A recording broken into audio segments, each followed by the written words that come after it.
All 38 of Shakespeare's plays ranked. Number 38, The Two Gentlemen of Verona. Almost a total loss. There are a few cute parts and clever lines, but this juvenile, obvious mess of a play is clearly the work of someone still getting the hang of playwriting. The climactic scene is a swamp of casual misogyny, with a heroine who just stands there for pages at a time without a single line. That's bad writing. Number 37, Pericles. Nearly as bad as Two Gentlemen. Yes, the last act has some very nice stuff, and I actually liked Act 4, but the first 3 acts are so wretched they almost seem purposely bad. At one point, a character remarks on how poor his speaking is. Is that some kind of meta-joke? Number 36, The Two Noble Kinsmen. This late work is far more complexly plotted and artfully written than the last 2 plays, but while those areas are much more competent, this play suffers from an identity crisis. It's too light to be tragic and too violent to be a comedy. This one also has little to say about human nature, an unforgivable sin for Shakespeare. Number 35, The Merry Wives of Windsor. A star vehicle for a great but minor character from other plays, Sir John Falstaff, this play is no different from 1,000 other Vanity Project spin-offs. It loses the original charm completely. Still, there are quite a few funny, if lowbrow jokes here. Number 34, The Taming of the Shrew. Surprisingly disappointing for such a popular play. I didn't see this as equally celebrating and lampooning everybody, but as harshly tormenting too many characters, including Caterina. The men vying for Bianca are no more than the pathetic fools that modern TV makes men out to be. Worst of all, the arbitrary framing device seemed just that to me, random. Sadly, that's an apt example of what's wrong with this play. Number 33, The Winter's Tale. This blend of comedy and tragedy is not as haphazard as in The Two Gentlemen of Verona, but still uneven and prickly. However, the writing is excellent, and the story is impressively unique in the Shakespearean canon. It's an interesting and often enjoyable oddity. Number 32, Henry VI Part 2. Despite a thrilling plot covering the same history that inspired Game of Thrones, this one left me a bit cold. Treacherous, incompetent nobles throughout are contrasted with the treacherous, incompetent populist rebels of Act 4. Young Shakespeare is already wonderfully and wisely cynical about human nature here. Number 31, King Henry VIII. The last of the histories, indeed the last play he wrote at all, is surprisingly thin, thematically, stylistically, and otherwise. Not bad by any means, but still not nearly as powerful as it could and should have been. I will say that the Cardinal is a gripping tragic figure, though. Number 30, Henry IV Part 2. The weakest of the Henriad is still worthwhile. Like Henry VIII, the work is too thin, too obvious. What's here is good, but milked instead of fleshed out. Number 29, Titus Andronicus. Wrongly maligned as a bad play, Titus is daring, brash, and challenging.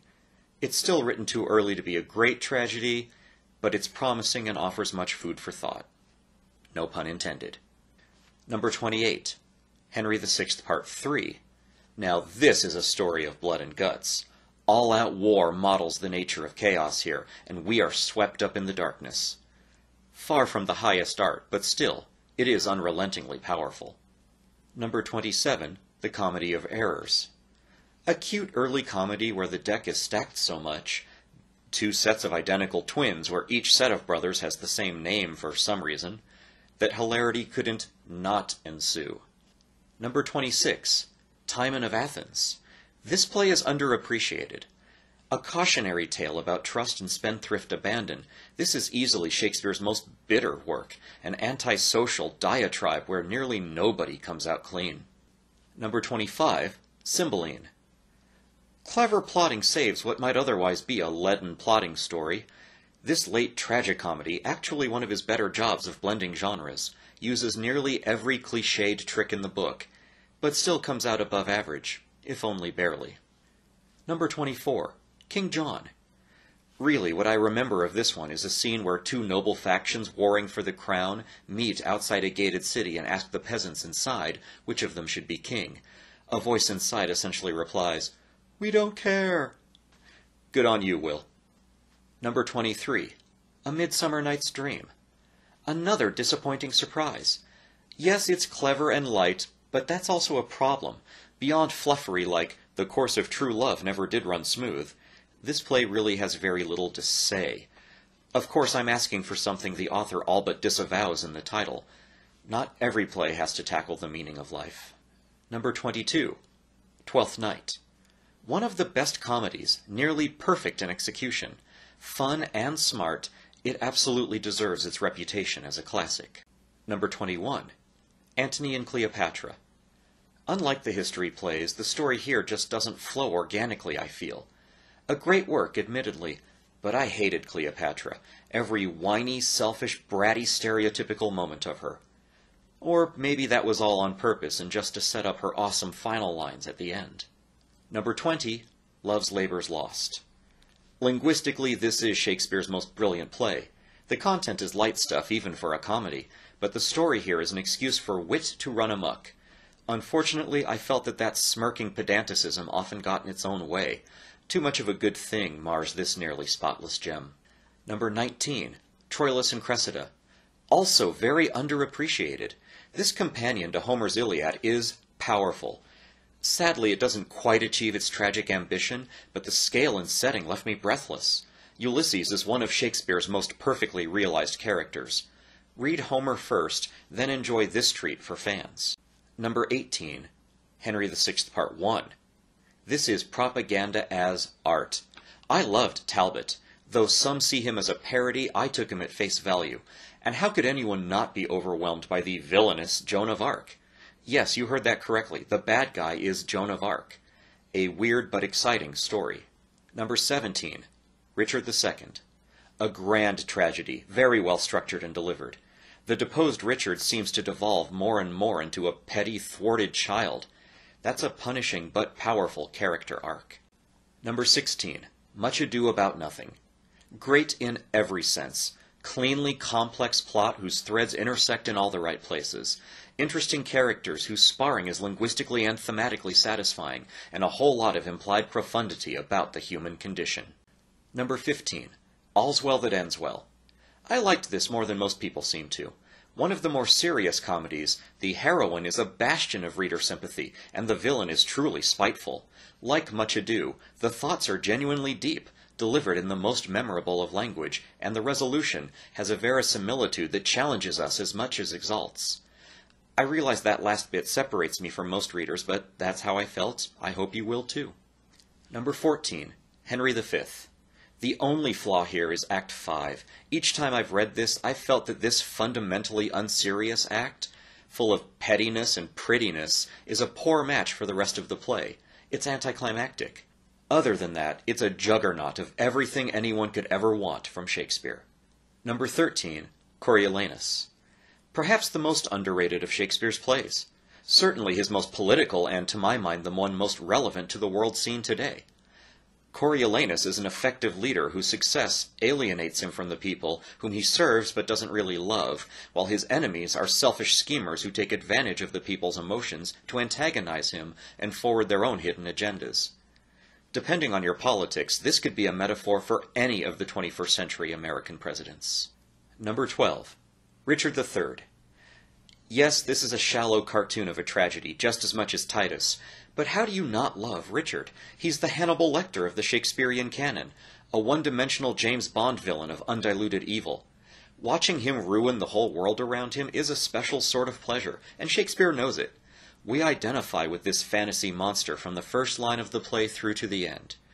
The scene where his past victims show up to taunt his unconscious is even better than a similar scene in Julius Caesar. Number 11, Measure for Measure.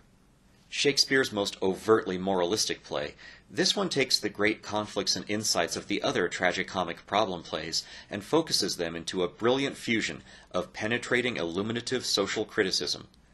Also, it contradicts the old dictum I was taught in school that Shakespeare has no positive leaders. Number 10, The Merchant of Venice.